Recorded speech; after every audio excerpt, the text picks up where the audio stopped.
滚开！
镇北王，我们为何非要等那个小丫头？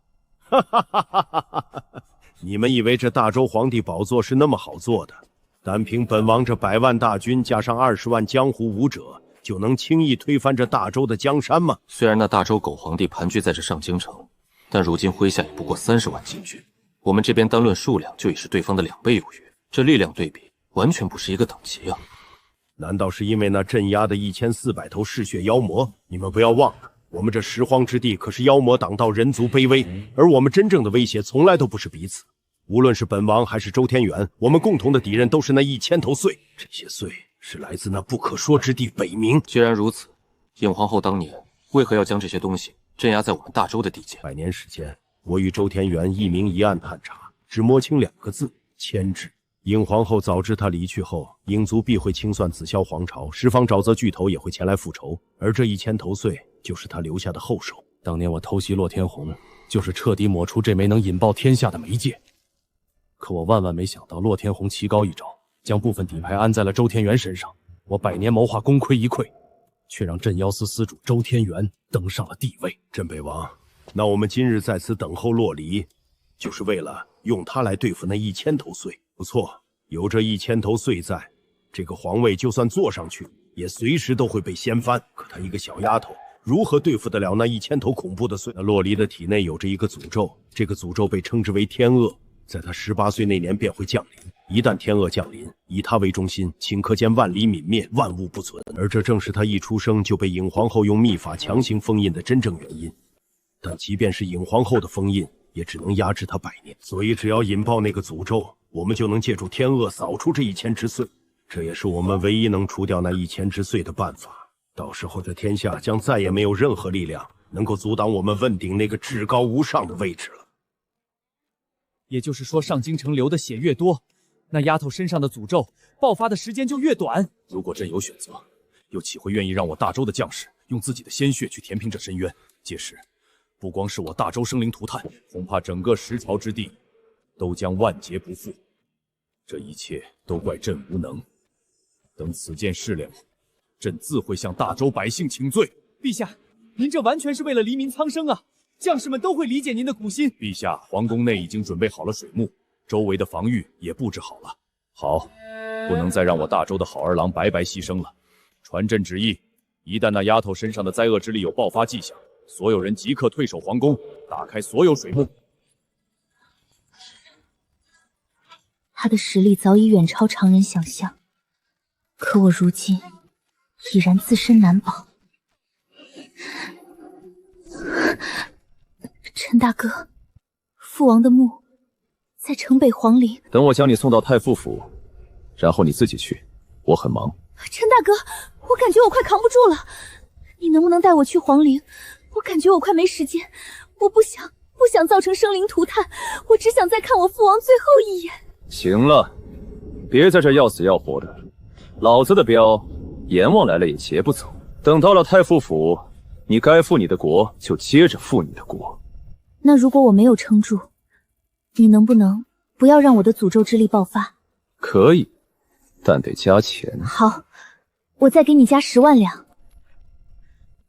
果然，只有镖路上超出预料的突发意外，才能处罚加钱。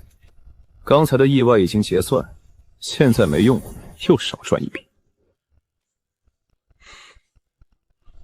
这种塔是各朝镇妖司的镇妖塔，专门镇压顶级妖魔。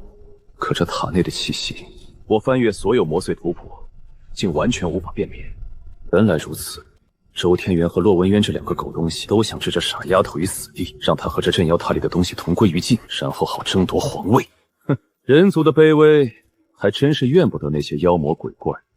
陈大哥，你这是什么意思？字面意思，这群人的算计实在太过阴毒。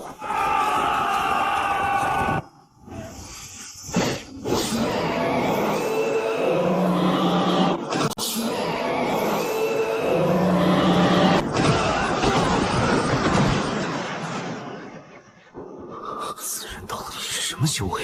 为何上级非要拼死拦下这二人？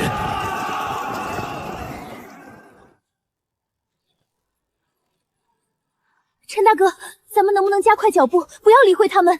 天下人都在欺负这个无父无母的傻丫头，我若再袖手旁观，太过不妥。洛离，你别多问，跟着我就行。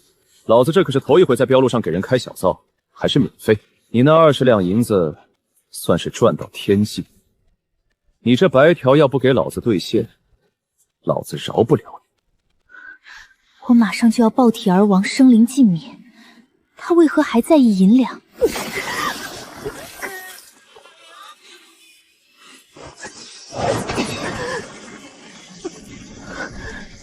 你要不想死，还想复国，就必须承受住这全城的血气灌体。听好了，跟着我默念：明守灵堂，义报玄关，万邪不侵，唯我不断。在这人人算计我、盼我死的乱世，唯有他拼尽全力护我性命。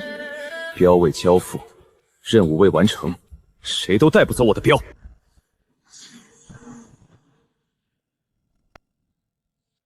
那位影族使者说，巨量的气血可以加速引爆洛伊体内的诅咒之力。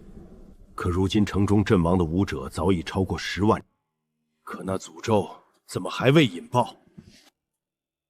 况且一名武者的气血，可是寻常百姓的10几倍，难道被那个影族使者骗了？不可能！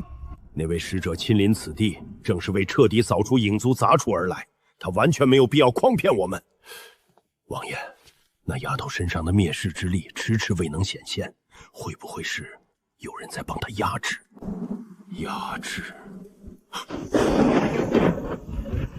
难道是那个镖人？快去给本王查查洛离的状况！按照你们的描述，洛离确实是处于天恶即将爆发的状态，可为何没有像那个使者所说的，以他为中心，万物泯灭，生机断绝呢？陛下，我们又有2万名弟兄丧命在他的刀下，而且他的刀法越来越凌厉，杀伤力越来越高，已经到了无人可挡的地步。什么？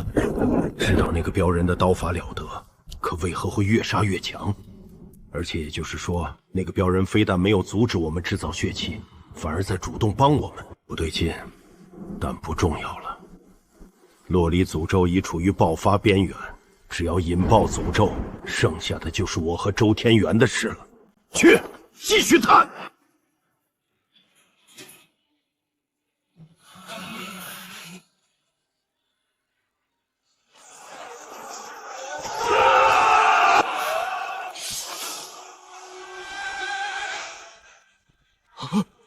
这是个什么东西？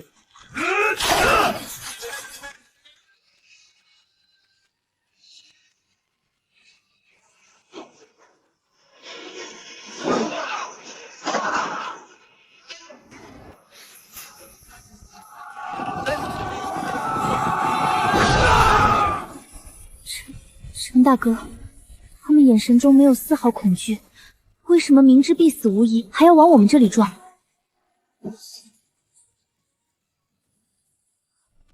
你现在啊，就是一把可以为任何人斩出世间一切枷锁与威胁的绝世凶刀。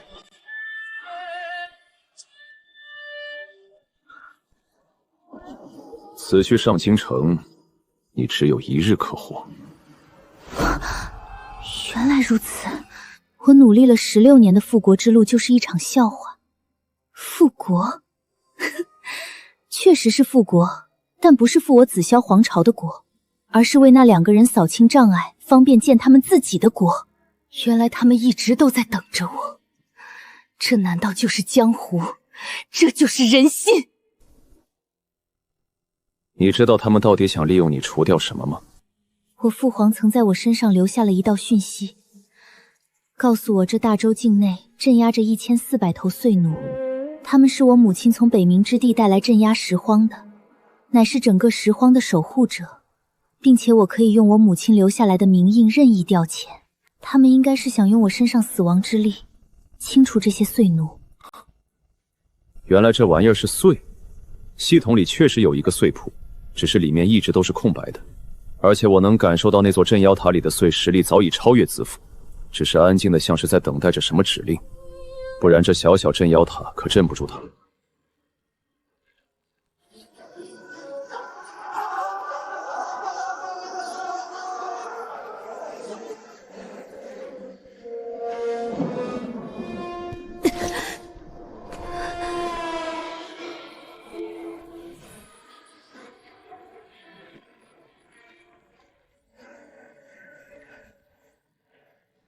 虽不知那些碎奴为何会被称为守护者，但母亲这么做一定另有深意。我还不能死，不然带来的不仅是生灵涂炭，连母亲留下的这道希望也会被我毁于一旦。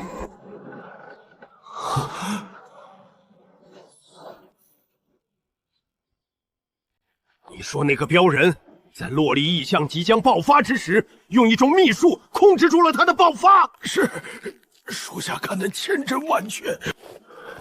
原来如此，原来如此。王爷，为今之计必须想办法补救，否则我们的10几万黑甲军就真的白白牺牲了。来人，不惜一切代价给本王除掉那个镖人！传朕旨意，3思出击，不惜一切代价斩杀此人。是。还撑得住吗？我还能行。你是能行，可老子要倒霉了啊！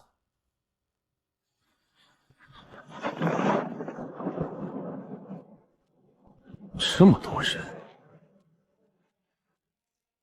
，20两摆平他们。给你加10万两，破罐子破摔吧，反正还不起了。破千了，终于破千了，这一趟也没算白来。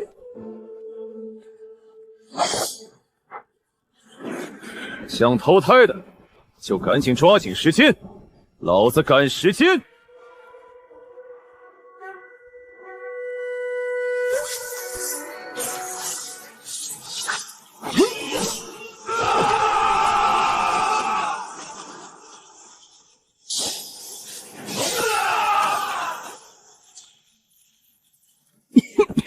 这个镖人到底是什么境界？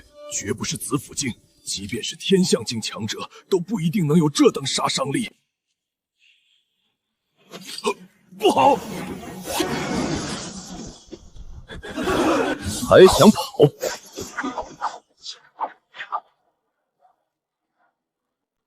传朕旨意，答应他们，动手。是。陈大哥，你听好了，虽然这诅咒让你痛苦万分，但你每多坚持1分，对你接下来便多1分莫大的好处。这世间万物相克亦相生，水能灭火，火亦能蒸水，冰能定土，土亦能将演冰。你们影族天生具备净化之力，而你体内却有这种相反的死亡诅咒。其实，这死亡之力并外来之物，而是由你的身体自行吸收血气，转化为死亡之力。说白了，就是你生来既具备净化的能力，也具备转化死亡之力的能力。就像一件干净的衣服，将它弄脏远比将它洗干净更容易。而这种转化死亡之力的能力，就是你身上所谓的诅咒。如果我没猜错的话，你们影族应该天生就具备这2种相生相克的能力，但是需要经过某种特殊的洗礼，才能摒弃死亡之力，让体质只能转化净化之力。没有经过洗礼的族人，体内的力量就会自然而然地朝着死亡之力的方向发展，最终成为一种诅咒，直到身体承受不住这股力量爆体而亡，导致死亡之力倾泻。这恐怕也是你们族内控制人心的一种手段。若有不从或是不受信任者，便不予洗礼，任由其自生自灭。原来如此，陈大哥，你的意思是说，我只要坚持下去，便能掌控体内的死亡之力？你的死亡之力之所以会外溢，是因为你不懂如何控制它，再加上你体质承受不住。但这些死亡之力在毁灭你的同时，其实也正在疯狂地锤炼你的体魄。现在你的身体正在与死亡之力的抗争途中，你需要不断地去适应它，接纳它。在这个过程中，你的体魄会不断得到提升，接下来提升多少，你就能掌控多少死亡之力。明白了，这就像是打铁，铁胚要经历千锤百炼，才能成为神兵利器。但这既然能成为影族的诅咒，肯定不像他说的那么简单。他一定是掌握了什么宝物，亦或者秘法，能让我找到死亡之力与净化之力中间的那个平衡点。行了行了，赶紧走吧。我是出了名的铁石心肠，怎么现在突然就心软了呢？下一单绝对不送女人，女人太麻烦了。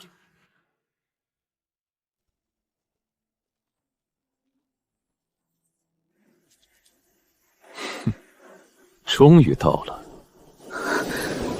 陈大哥，这股气息是蛊魔，那可是紫府境之上的妖魔巨巨，无比可怕的存在。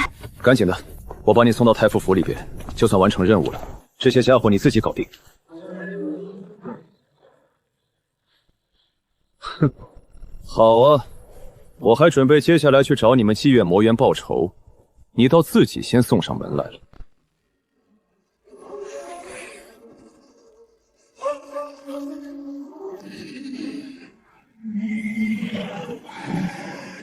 看来十方沼泽里的蛊魔，该来的都来了。那两个家伙到底是付出了什么代价，才让你们这些畜生也肯跑出来卖命？哈哈哈哈！吾等岂是代价就能请得动？行了，别往自己脸上贴金了。让我猜猜，是知道你们十方窗火地位不保，还是抱上了某些鬼东西的大腿？被他看穿了。没错，这次前来既是受人所托，更是为了我们种族的存亡。我们本是这片地界上几乎是无敌的存在，可100年前突然来了1000只实力恐怖的祟，当时我们请动大人物桃花仙出手，才让那个影族女人才妥协。可现在一旦让这丫头放出这1000只祟，那我们十方沼泽必将危矣。原本只是想让小郎君走得顺畅一些，既然小郎君这般不解风情，那奴家也只能将你拿下了，做个人奴慢慢调教呢。开个价，老子现在将他们全砍了！10万两。丁，宿主坐地起价成功。看到没有，你们这些家伙全部加起来也就值个10万两，竟然还想让老子做人奴，有没有点自知之明？哼，区区10万两就想买我们20头蛊魔的命，你必将为这种侮辱付出代价。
如此实力，若是让他成长下去，他日必成为十方沼泽的心腹大患，此子断不可留。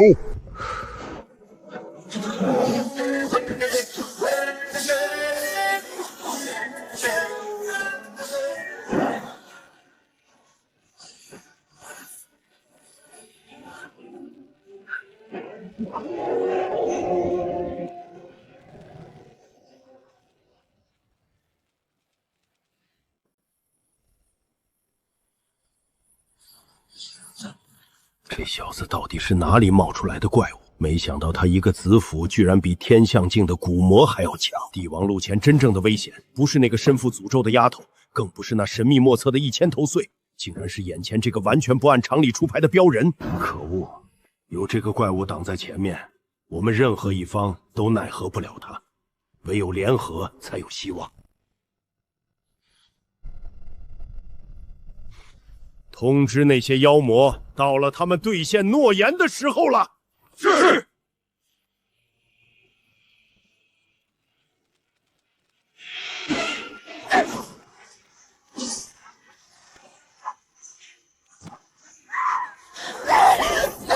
那个家伙还不准备出手吗？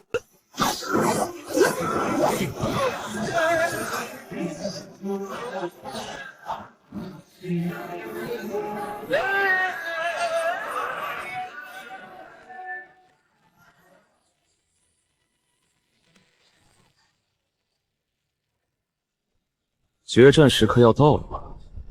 接下来必然是你死我活的场面了。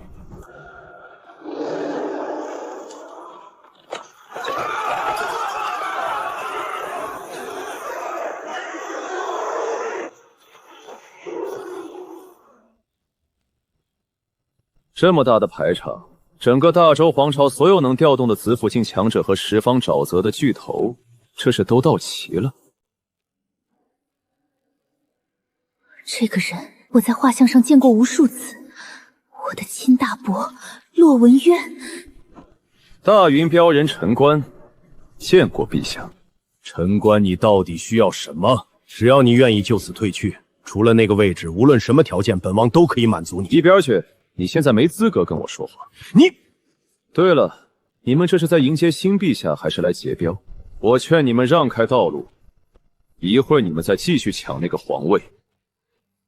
这一路走来，陈官一直按镖人规矩行事，若交了镖，或许就真的撒手不管了。洛离，你不要怪大伯，我这么做都是为了天下苍生。当初是你父皇一意孤行，想将大周带入万劫不复，若不是我果断出手，这大周早就生灵涂炭了。好家伙，我还是第一次见到有人能把谋朝篡位这种事说得如此清新脱俗。无耻！陈官，你当真不愿离去？行了行了，别说这些没用的废话，你们就直接告诉我，这路是让还是不让？这人也太多了点，你必须得加钱。这些人最多只值100两。真没想到，你们这么多大人物加起来，竟然就只值100两。算了，100两就100两吧。这什么意思？100两？难不成掏出100两，这个家伙就能以一敌万挡住他们？之前就听说这个镖人只要加钱什么都敢砍，难道他真的只是为了钱？这简直就是奇耻大辱！我堂堂一个帝王，竟然只值100两！这丫头觉醒之后果然是变聪明了，居然能看出只要加钱，自己必然出手，而且还用这一手来侮辱这些家伙。这个家伙怎么又变强了？他竟然能在战斗中越战越强！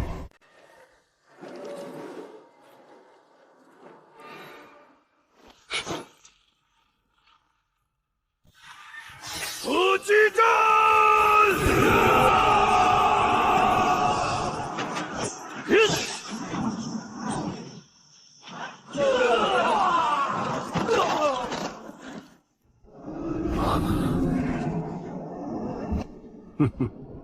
进攻！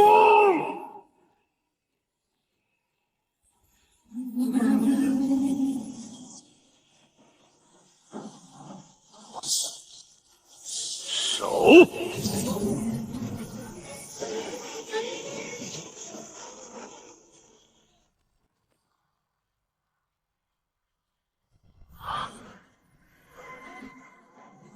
这怎么可能？事到如今，只能不惜一切代价将洛里强行拿下，激活他体内的诅咒，释放出天恶之力，这样才能对付得了他，也能强行清除掉上京城那1000之祟。洛北王，你去对付那个镖人，洛离交给朕。攻击陈关。就差一点，只要踏进那太傅府的大门，就算是交差了啊！既然如此，别怪我不客气了。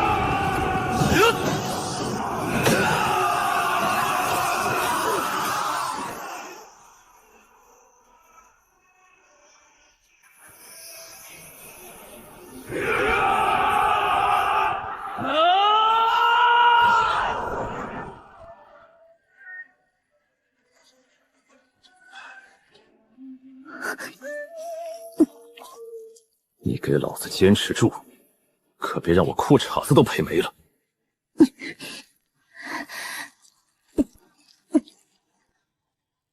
看来陈关是需要时刻要帮洛离镇压身上的诅咒，不然就会爆发。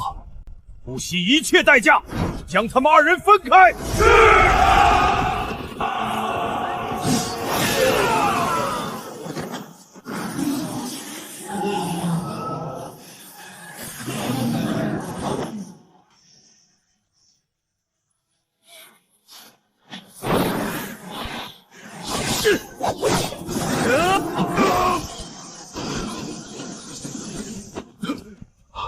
这怎么可能呢？这可是整个大周皇朝唯二的灵剑，护驾！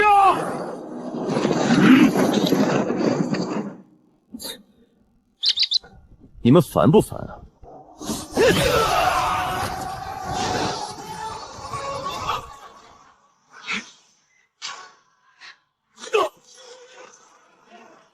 好快的身法，本王天象境修为竟这般狼狈。交镖，人给您安全送到了。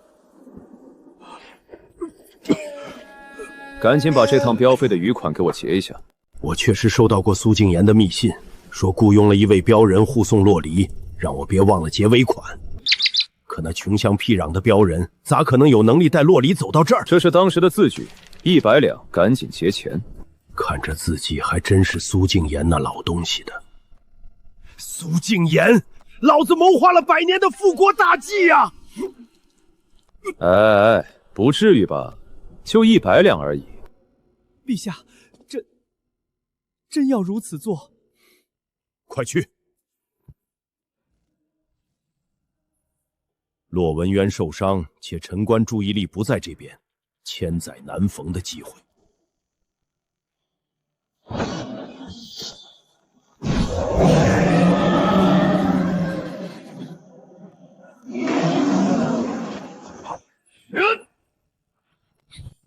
陈关，你当真要故意与朕作对到底？我们不是妖魔，为什么要关我们？放我们出去！周天元，你要干什么？你难道想以全城千万百姓为祭品，点燃他身上的诅咒？这家伙竟如此丧心病狂，恐怕100年前我主导的刺杀背后都有他的影子。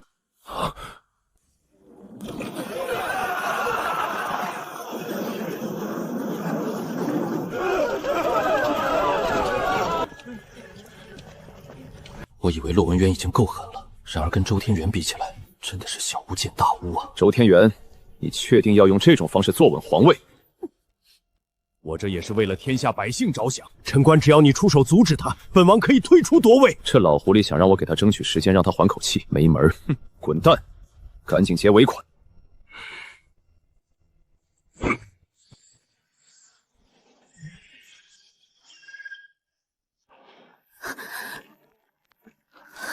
动手！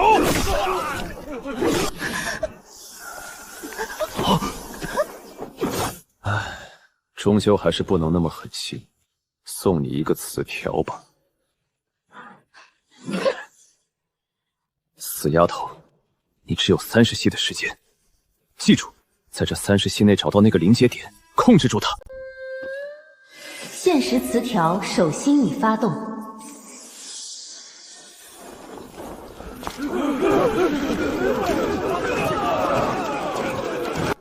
好，终归是爆发了。走，准备水幕，防止波及。走吧，撤回周天元给咱们准备的水幕里，天恶要爆发了。这是怎么了？他们不杀我们了，我们得救了！快看，那是什么？什么东西？是魔祟？不对，是鬼祟！哎呦我的娘哎！你管它是什么祟？没看到那东西连房子都吃吗？快跑啊！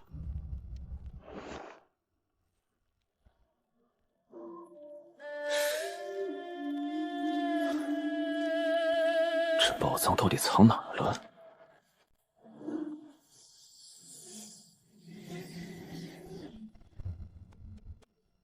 只等他爆体而亡。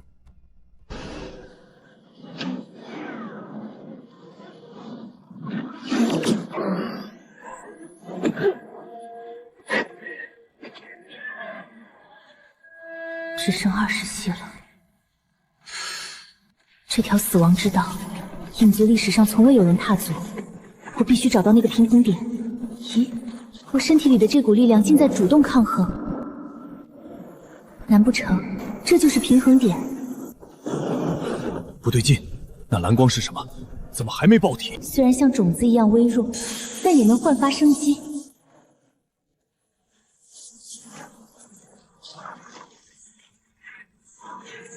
是这样，以生机驾驭死亡，以死亡平衡生机。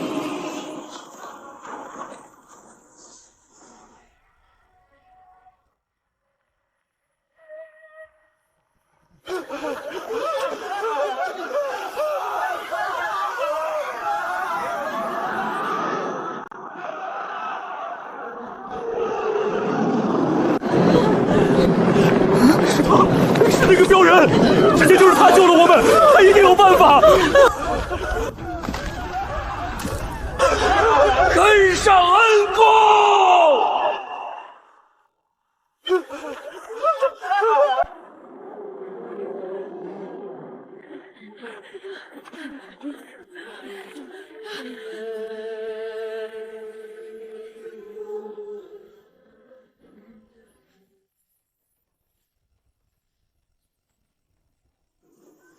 对了，就是这样，和当初影族使者描述的一模一样。这正是天恶即将全面爆发的前兆。最多10息，这个丫头必将爆体而亡。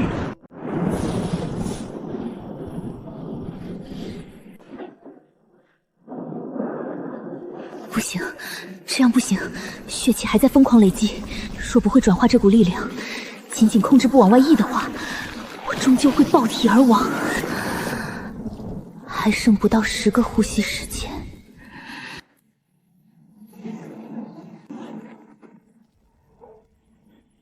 终于要到了吗？100年，足足等了100年。一直以为周天元是个心系天下百姓疾苦的圣君，结果今天才看清，他才是这片土地上最阴暗的一个君王。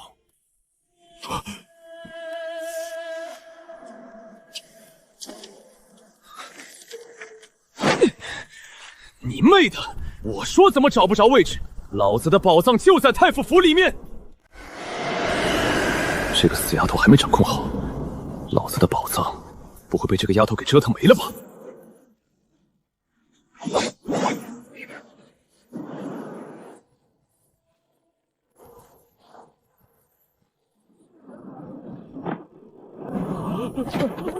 多谢恩公，多谢恩公救命啊！闭嘴！我的100万啊！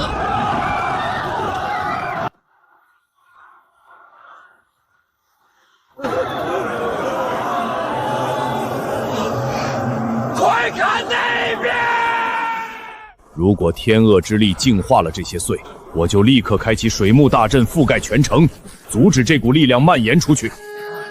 有这些妖魔助阵，再加上陛下的那张终极底牌，洛文渊将毫无还手之力。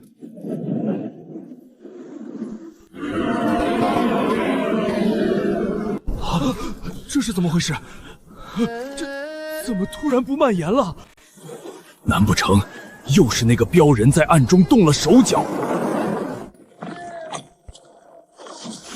我成功了，多亏了陈官的额头一指，让我的身体和神魂不被死亡之力碾碎。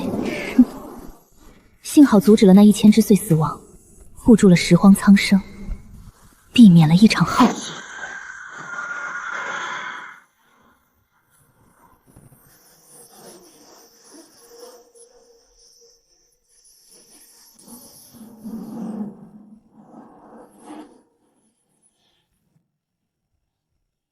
完了，我的钱，我的那100万两啊！哎，怎么办？这100万两，搞不好真要成死账了。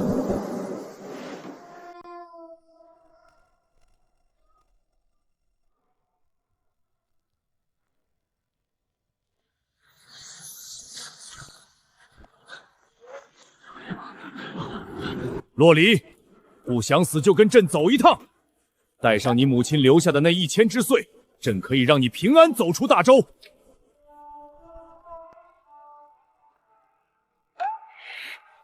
拿下！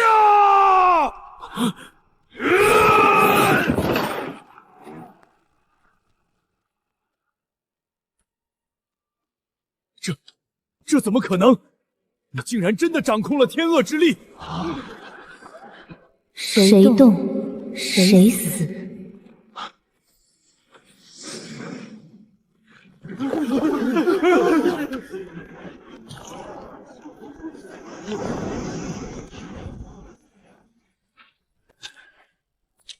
大伯，你是不是有话没跟我说清楚？这个妮子现在有点恐怖了呀。这笔买卖有点亏，不行不行，我的实力也得提一提，不然一会儿宝藏没了，他要是赖账怎么办？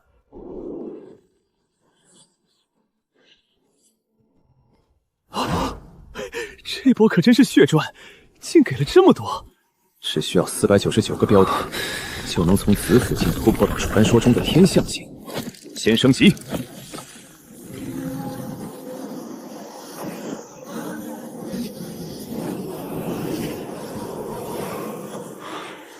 太傅府，饶命！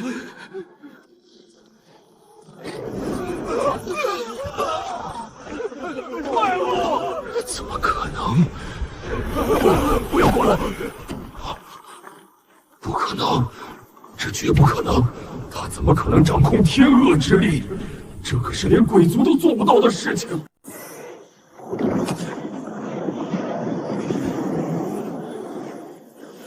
这便是地脉之势吗？借天地之势为己用。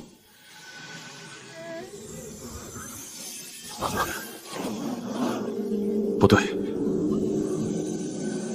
我的天象境居然不同，天地人，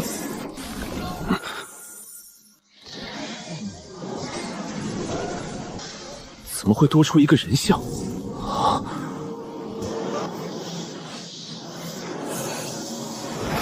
竟然不是借势，这是掌控之力。系统显示这叫仙格。原来如此。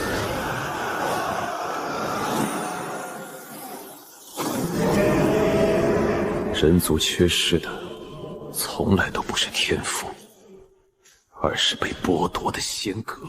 检测到宿主已达到天象境，获得100%超5星好评，赠送被动技能说谢谢。如得到真诚感谢，有1%几率获得词条抽取机会1个。还有这种好事？主动讨要谢谢增加15%标点，还可以主动讨要的吗？帮死丫头这么大一个忙，必须得去要个谢谢。300多名子府强者，就这么无声无息地化为了灰烬。天恶之力到底是种什么力量？洛烈，我只是遵从你父皇的安排，暂代这个位置。我做的这一切也都是被逼无奈。是他，都是他逼我的。他妄图谋权篡位，竟想带着大军攻打北冥之地。我如果不阻止他，他必将带领整个十方世界走向灭亡。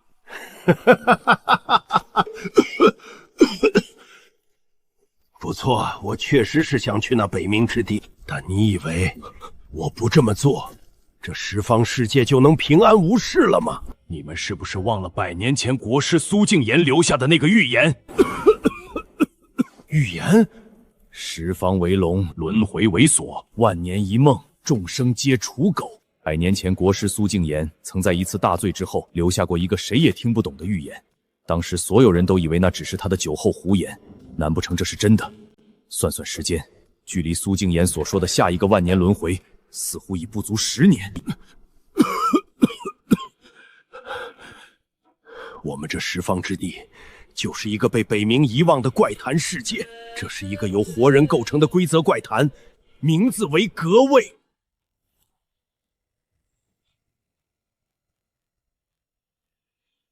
这十荒之地是一个规则怪谈，我怎么没发现？不过名字刚好印证人族修士遗失人像仙阁遭夺的惨状。这规则怪谈，莫非是为观赏失去希望的人族挣扎求生？怪谈实则是畸变残缺的天地法则，诞生条件严苛，由天地病态演化而成。而这十荒世界，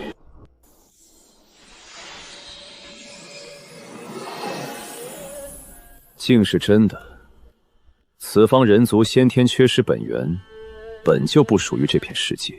看来洛文渊说的没错，这十荒之地里的一草一木都是一个完整的规则世界，但人族却与这方世界格格不入，无法被这个完整的规则接受，而是被一只强大的怪谈鬼吃控着。那这个规则怪谈也就是研究人族，掌控人族，看我们这些没有仙格的武者能否诞生出某个艺术，重新找到凝聚仙格的方法。不对，这是什么东西盯上了人族？所以十方之地的人族是试验品，是用来寻找对付整个人族的突破口。幸好我有系统傍身，否则真要被那个鬼东西给发现了。所以你当初并没有想着过谋权篡位？没错，当初我偶然得知了这世界是一个怪谈鬼的恐怖真相，验证了苏敬言的预言并非酒后醉语，这些妖魔才是此地的原住民，而人族是外来者。再过不到10年，此地的规则就会发动，抹除所有人，将人族直接重置。当年我曾无数次劝说你父亲想办法带领人族逃出这个为我们专门设置的怪谈规则，但他对此不闻不问，一心只想救出影皇后。时间只剩下不到100年，所以我才，这都是无奈之举啊。所以，我父皇根本就没给你留下什么底牌。当年我的失踪，也是你搞的鬼。没有。所以这背后一切的罪魁祸首，竟然真的是他。我早该想清楚，能将我从防御最为严密的帝王寝宫之中偷走的人，只有我父皇的亲信，就是他周天元。怪不得当年我试想过刺杀洛天豪，可他已如日中天，岂是我能办到的？但冥冥之中像是有天意一般，强大的妖魔会来找我主动结交，王府生意也顺风顺水，短短几年遍布10朝，富可敌国。而在最后时刻，洛天红竟主动带着我征战，放权给我，让我随时左右。恐怕洛天红早已看出周天元的叛逆之心，他是准备让我去打破这万年轮回的宿命。没想到我的每一步都是被安排好的。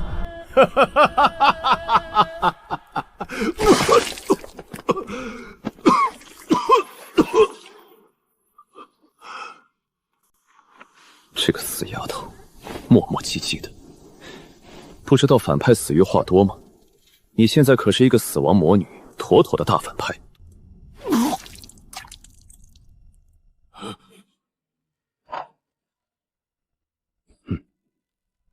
哎，曾经的一代枭雄，就这样没了。影族使者来了，洛文渊死了，我还有机会。这股气息是天恶之力，怎么可能？难道他真的踏上了那条死亡大道？可恶！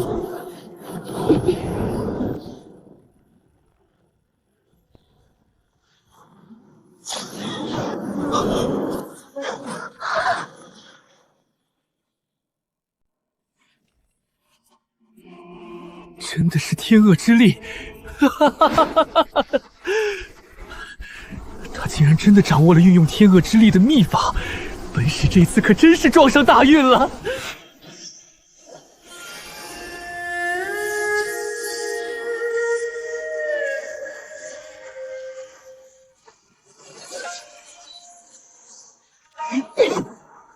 空有力量，不会丝毫的战斗技巧，乖乖束手就擒吧！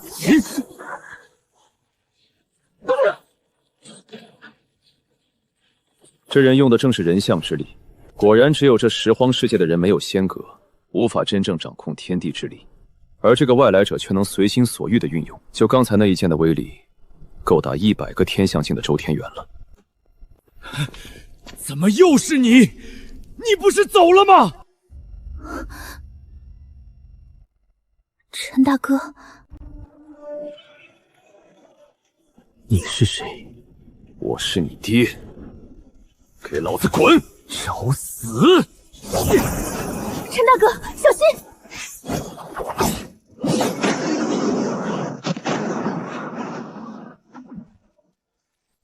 这不可能！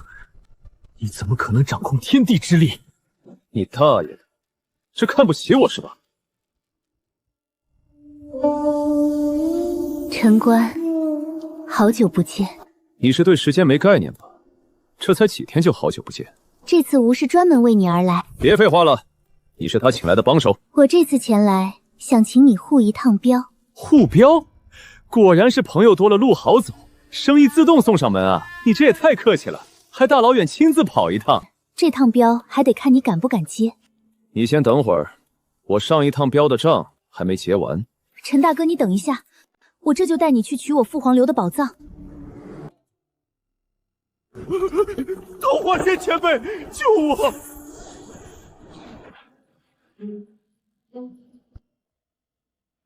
天恶之力，对于影族来说，天恶之力一向是他们的天生克星，如今竟然被洛离所掌控。桃花仙，我无意冒犯，还请您替我说说情。这个桃花仙到底是什么身份？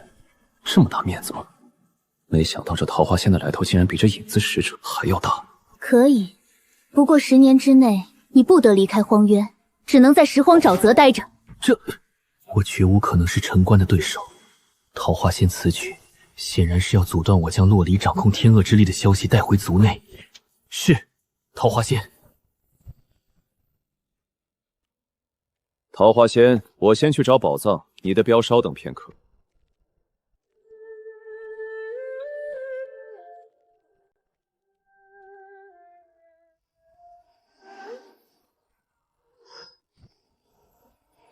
陈大哥，我在这里面感受到了一股熟悉的气息，应该就是我父皇留给我的宝藏。好在这宝物埋得够深，没有被这个死丫头弄没。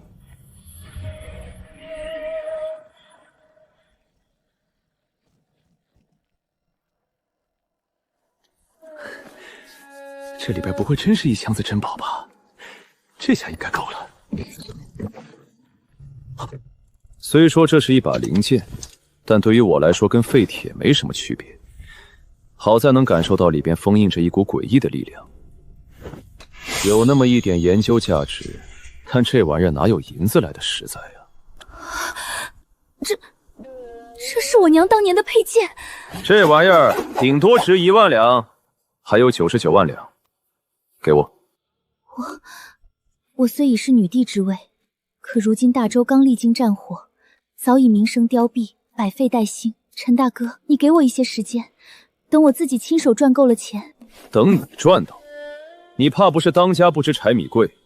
在外面，一个普通人家辛辛苦苦干一天，也就赚那么2个铜板。等你赚到99万两，我骨头都该化成灰了。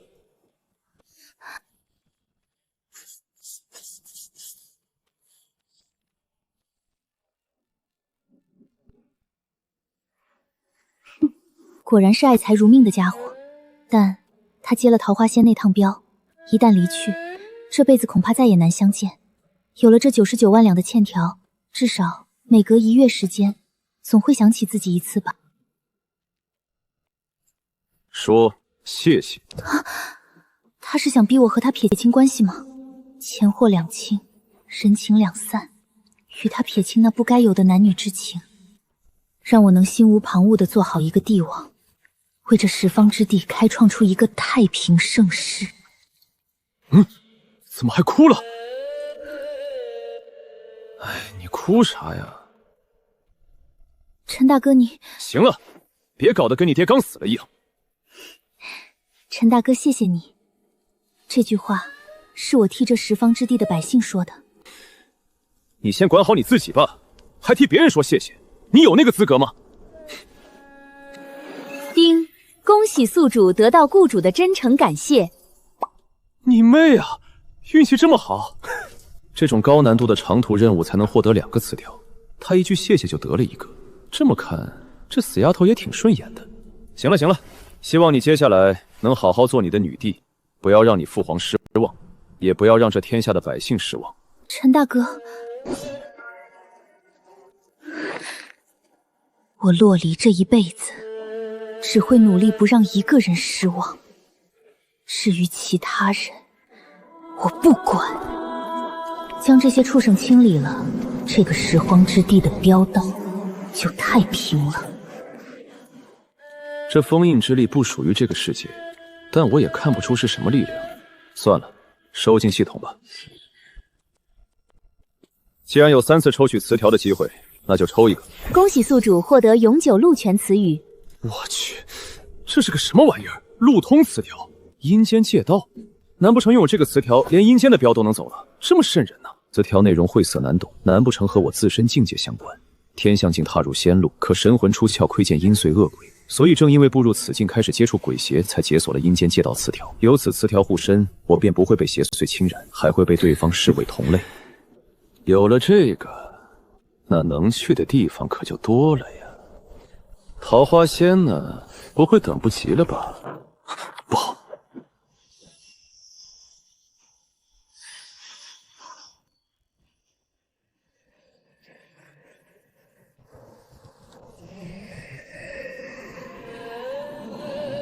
这丫头怎么跑这么快？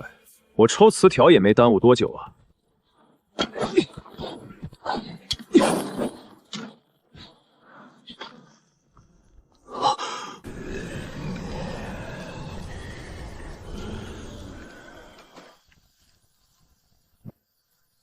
你妹的！原来你个老杂交真没死啊！哟，天象境巅峰。难怪死不了。陈镖使，你听我陈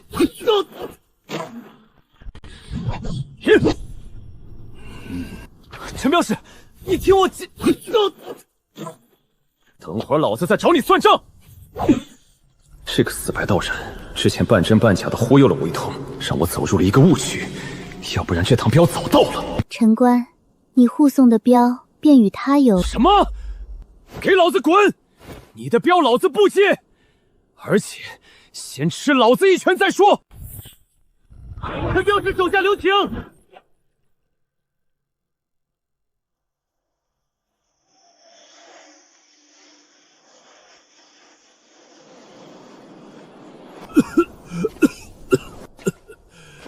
多谢陈镖师。我师父辅佐过2代帝王，与天争与地斗，与这乱世妖魔斗，何曾对人弯过腰？今日却对一个年轻的镖师行此大礼，老子不吃这一套。黄泉路上无君名，轮回步上不见君影。一缕不该来的风，注定会吹开一层挡不住你的迷雾。我当初突破到子府后，确实是打算接一趟远镖，彻底告别小河村，去外面的世界看一看。在这个偌大的江湖，一旦自己暴露，小河村的那些父老乡亲就会成为敌人拿捏我的筹码，唯一的办法就是离开。陈官，这趟镖不是老夫寻你，而是他在等你。这个老家伙竟看出了我的不凡，不愧是个老神棍，确实有2下子。吾的话还没说完，苏静言不是雇主，也不是镖物，而是你要护的镖。吾一直让他在看管。你说话能不能别大喘气？陈官，刚才好像是你自己打断花仙前辈的。怎么？是不是刚才那2拳捶得太温柔了？哎呀，你是雇主，你早说嘛！真是个有意思的家伙。陈官，桃花仙需要你帮忙护送的是一只来自北冥之地的祟。我虽然不想再跟这个老家伙有交集，也不想再接和女人有关的镖，但也没想过接这种非人的镖啊。不过想想也是，一般的镖这桃花仙也犯不着大老远跑来找我。行了，别废话了，只要钱到位，你们只管报一个地点。不愧是陈镖师，走镖从不问出处，只问价格。放心，绝对不会少你。这个陈官真的是无论何时何地都能恪守自己那爱钱的毛病。只有我知道，他并非真的爱钱。陈镖师，稍等片刻。小离，是爷爷没有守护好你，这世界的虚妄还要你自己亲自去看清。爷爷能做的不多了。是啊，师妹，你可知师父为了你被人硬生生挟持了100年？真是没看错，这白道然一身的本事真的全都长在了嘴上，话痨的不行，什么时候都想插一嘴。苏国师，我不怪你。小离，这一趟镖路走下来，这丫头总算是真正成熟了。这100年以来，苏静言真正想支持的人根本就不是她，而是骆文渊。虽然骆文渊冷血无情，但他却是拯救这个世界的希望。在这方世界的巨大牢笼里，谁又不是一个棋子？陈镖师，随老夫来。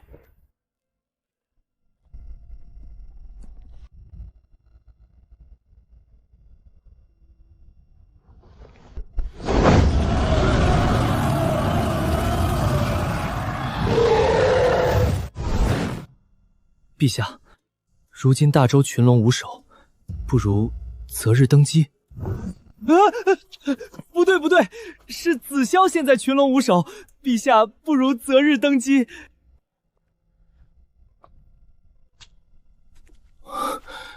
前些日子还是单纯懵懂的小妮子，怎么突然变成了一个杀人不眨眼女魔头了？这可都是镇压一方的妖魔巨孽呀！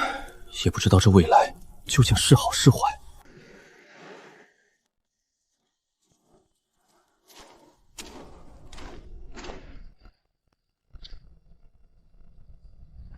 这里面镇压着一只更手。更手？这只碎石有什么特殊之处吗？一会儿你见了，自然知晓。它是100年前影兰从北冥之地带来的千之髓之一，也是唯一破解了影兰留下规则怪谈的那一只。原来如此，能走出规则怪谈，看来这只更手不简单啊！这千之髓是我人族手中握着的人质，有他们在，我们才有一线生机。你的意思是，北冥之地不仅仅是祟的天下，所以人族将这些玩意儿藏在了这拾荒之地里。陈镖师果然聪慧。行了，快走吧。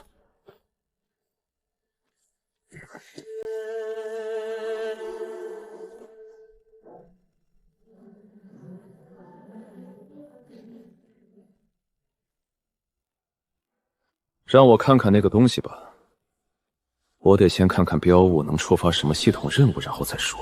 而且我只接公的，我真怕再来个洛离那样的。然后看银两和标点到不到位，要是标点太低，那只能爱莫能助了。请吧，桃花仙。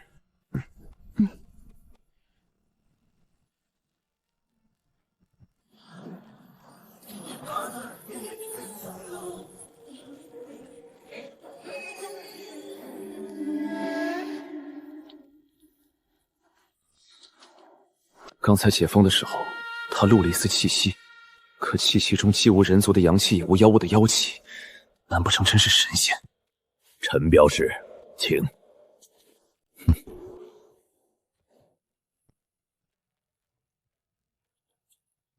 这更手还是100年前花仙出手，将其封印在此塔之下，要不然啊。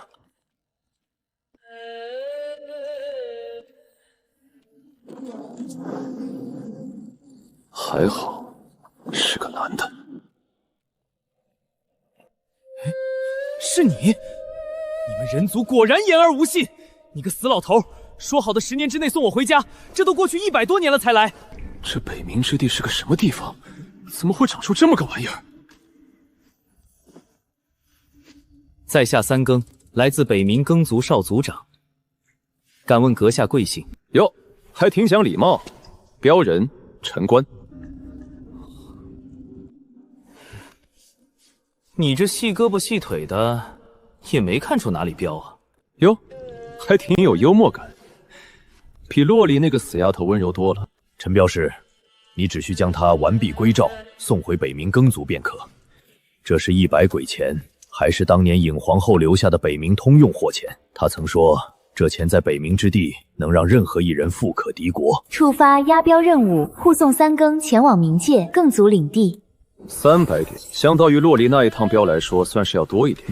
钱算是到位了，但冥界这名字怎么听得让人心里瘆得慌了？这个世界没有地府的概念，这冥界到底是个什么地方？跟传说中的阴曹地府有没有关系？最关键的是，这个家伙自称少主，一看就是个有钱人，搞不好这趟顺路镖又可以狠狠地薅上一大笔。陈官，此地乃是一个巨大的规则怪谈，你应该已经知晓。想走出此地，你的条件已然满足，你有了一盏世人梦寐以求的一盏引路灯。这个女人不会真是个仙吧？她竟然看出了我已获仙格。唉，这世道真是越来越有意思了，连仙都得求着人来护镖了。还挺沉。奇怪的是，这样一枚金碎钱，竟然有着足足2两，富可敌国。那好，这趟镖我接了。我明白了，原来气血是为了让我适应万界不同环境所准备，而想要增加，除了突破境界，就是靠收集这些图谱得到的强化点数。只不过，不同图谱奖励的点数作用不同。如今5大图谱总算是凑齐了。不愧是陈镖师，接镖从不问出处。你们就让这么个东西送我？你确定他一个人抬得动我？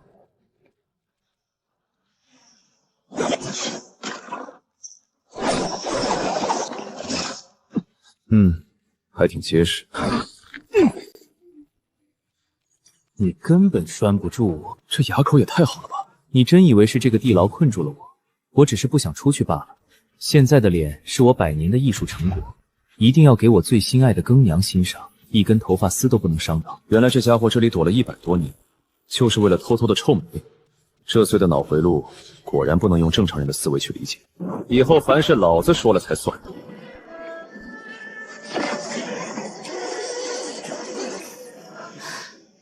这是镇关之力。你怎么可能掌握这种神力？你猜猜。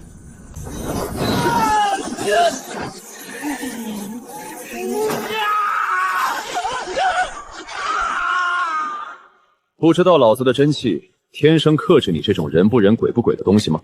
最后一页按手印，给老子签了。那个，2只手都要按吗？唉，能问出这问题，可真是个人才。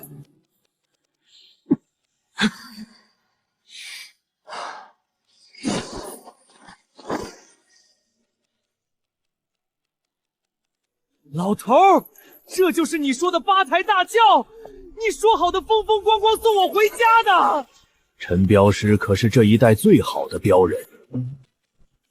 你们人族果然阴险狡诈，这是好不好的问题吗？给我闭嘴！不愧是陈镖师。自此人间无故土，天地任逍遥。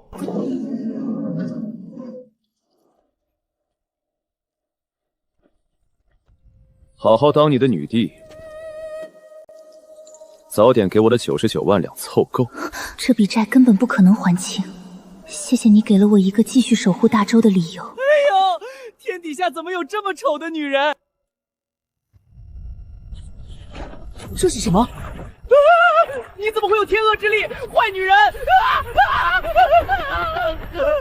看在陈大哥的面子上放过你，管好自己的嘴。我看就是影族余孽，还不让说，切，太可怕了！赶紧带我离开这里。好了，你老实点，我们现在出发。陈镖师此去踏冥海，一脚踏生死，希望一路保重。陛下3日后乃是九龙开幕之日，不如3日后登基。陛下，臣也附议。好，陈大哥，我一定会努力，你一定要平安回来。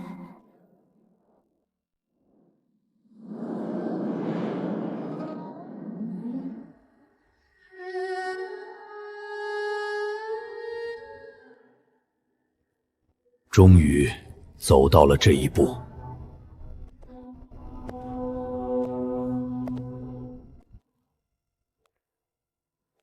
朕的治下有功必赏，不论出身；有过必罚，不论亲疏；有冤必伸，不论年岁；有敌必诛。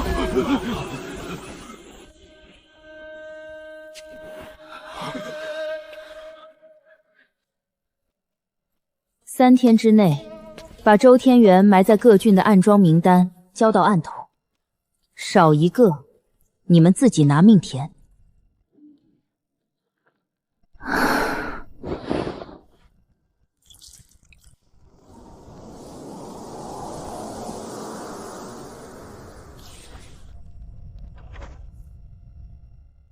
罪臣周清，通敌卖国，贪没赈灾钱粮，斩立决。朝廷颁布新政，上报妖魔鬼祟线索者，一经查实，赏银10两至100两不等；被妖魔所害者，抚恤加倍。陛下说了，抚恤加倍，这是您应得的。愿意归顺者，提供土地与种子。这是给俺的。陛下的旨意，拿着，别丢了。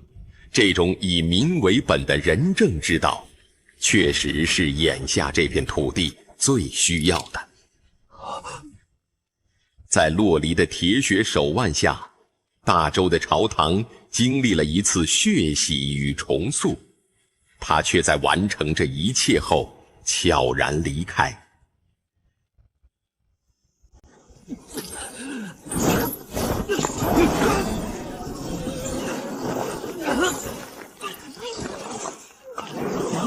那不是城关拖的，是不是一头大妖？不会是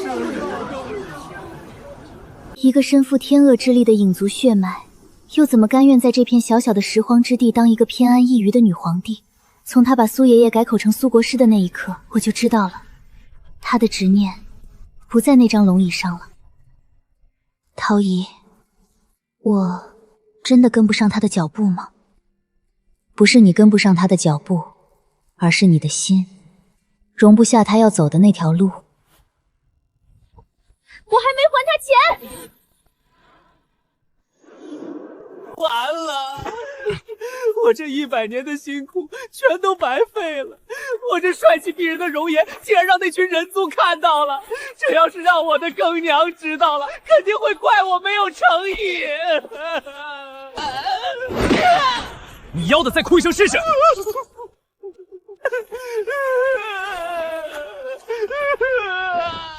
这家伙胆子比洛里那个死丫头还小，难怪心甘情愿在那地牢里窝了100年。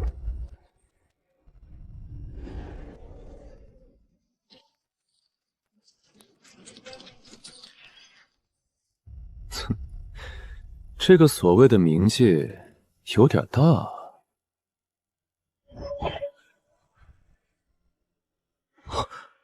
你妹的，没有距离！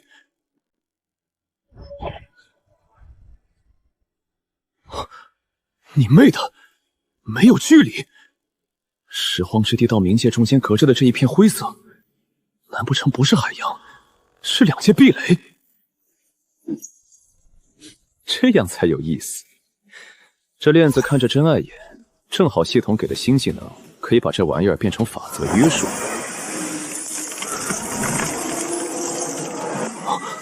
省得拖着麻烦，老实点儿，他就不会发作。事到如今，也只能先一路向北，去看看那片虚无到底是个什么玩意儿。